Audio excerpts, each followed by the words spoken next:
দেখুৱাইছে দেখিছে বাচনৰ ষ্টেণ্ড খিৰিকীৰ গ্ৰিল বা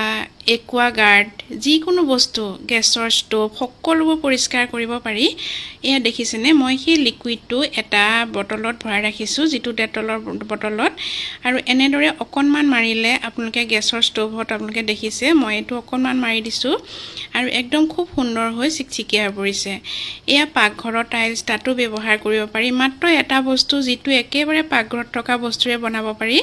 আৰু সেই বস্তুটোৰে আপোনালোকে সকলো বস্তু পৰিষ্কাৰ কৰিব পাৰি এটো বেচিন দেখিছে আপোনালোকে মই বেচিনটো সেই লিকুইডটো মাৰিয়ে সাফা কৰিছো আৰু যেতিয়া আপোনালোকে অকণমান লিকুইডটো দি বাচন ঘহা জাবৰডালে দি এনেকৈ ঘহি দিব তাৰ পাছত পানী মাৰি দিব পানী মাৰাৰ পাছত এখন কাপোৰে দি ভালকৈ মুছি শুকুৱাই দিব দেখিব একদম চিকচিকিয়া হৈ পৰিষ্কাৰ হৈ পৰিছে তাৰ পাছত আপোনালোকে পাকঘৰত থকা যিকোনো লেতেৰা য'ত তেল চিকটি পৰে সেই তেল চিকটিটো একেবাৰে নাইকিয়া হৈ যায় একুৱাগাৰ্ডে হওক বা পানীৰ কল হওক যিকোনো আপোনালোকে সাফা কৰিব পাৰে এয়া টাইলছ মই টাইলছো সাফা কৰিছো এয়া দেখিছেনে বেচিনটো ইমান ধুনীয়া চিকচিকিয়া হৈ পৰিছে এটো একেবাৰে সহজতে বনাব পাৰি মই আপোনালোকক একেবাৰে শেষত দেখুৱাই আছো তাৰ পাছত মই বাচনৰ ষ্টেণ্ড যিটো বাচনৰ ষ্টেণ্ড আমাৰ লেতেৰা হয় আৰু তাতো সেই লিকুইডটোৱে মই এনেদৰে ব্যৱহাৰ কৰি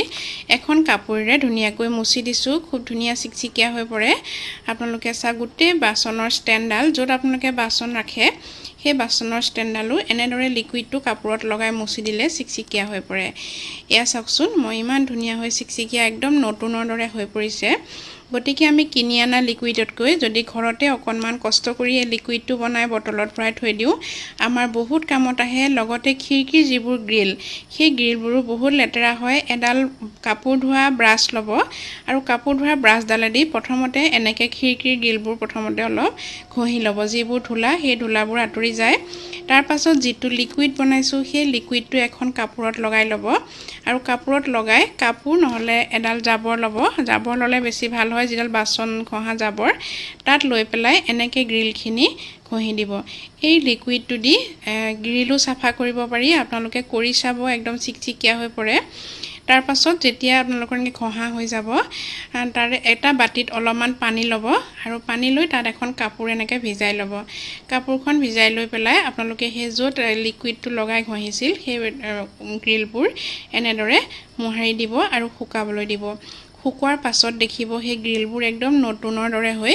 চিকচিকিয়া হৈ পৰে এতিয়াও আমাৰ যিটো একুৱাগাৰ্ড অৰ্থাৎ পানীৰ ফিল্টাৰ হেতু আমি পৰিষ্কাৰ কৰিব পাৰো বাচন ঘহা জাবৰ এডালত সেই লিকুইডটো লৈ ল'ব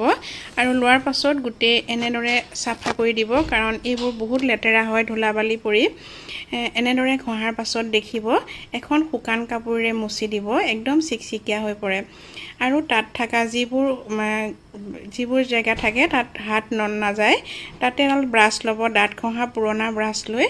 এনেদৰে ঘহি দিব একেবাৰে নতুনৰ দৰে হৈ পৰে গতিকে আমি অকণমান কষ্ট কৰিলে পাকঘৰটো খুব ধুনীয়াকৈ ৰাখিব পাৰো এতিয়া চাওকচোন মই এটা বস্তু যিটো বস্তুৰে গোটেইবোৰ বস্তু পৰিষ্কাৰ কৰি এটো দেখিছে একুৱাগাৰ্ডটো ইমান নতুনৰ দৰে হৈ পৰিলে লগতে আমাৰ যিটো হালধি চেনি নিমখ থোৱা টেমা তাতো এনেদৰে অকণমান সেই লিকুইডটো অকণমান এনেকৈ দি ল'ব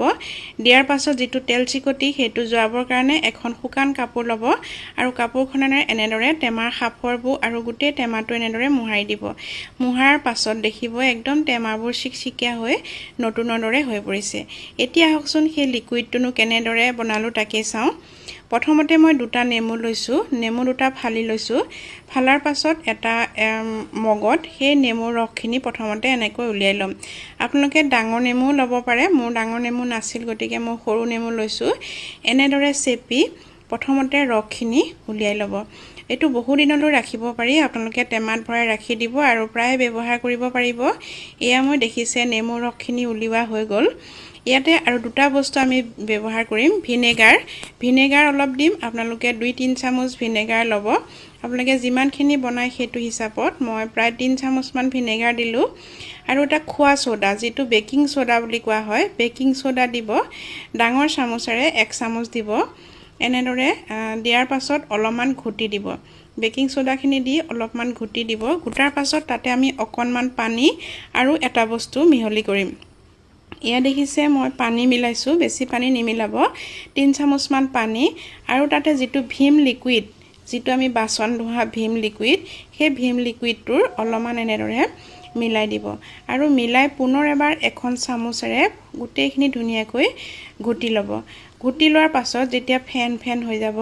তেতিয়া এটা বটলত স্প্ৰে বটল হ'লে ভাল হয় তেতিয়া স্প্ৰে কৰিবলৈ সুবিধা হয় আমাৰ যিটো হাত ধোৱা ডেটল সেইটোতে মই ভৰাই ৰাখিছোঁ এটা চুপিৰে মই বটলত গোটেইখিনি লিকুইড ভৰাই ৰাখিম আৰু এই লিকুইডটো মই সদায় ব্যৱহাৰ কৰোঁ আপোনালোকেও বনাই ঘৰত ৰাখি দিব আৰু ব্যৱহাৰ কৰিব পাকঘৰৰ যিকোনো তেল চিকটি এই লিকুইডটোৰে যোৱাবলৈ সুবিধা হয় এয়া দেখিছেনে টাইলছ যিটো পাকঘৰৰ টাইলছ সেই টাইলছটো এনেকৈ পৰিষ্কাৰ কৰিব পাৰি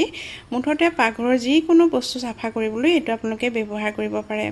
ভিডিঅ'টো কেনেকুৱা লাগিল জনাবলৈ নাপাহৰিব পুনৰ লগ পাম এটা নতুন ভিডিঅ'ৰে কিছুমান নতুন টিপছ লৈ ধন্যবাদ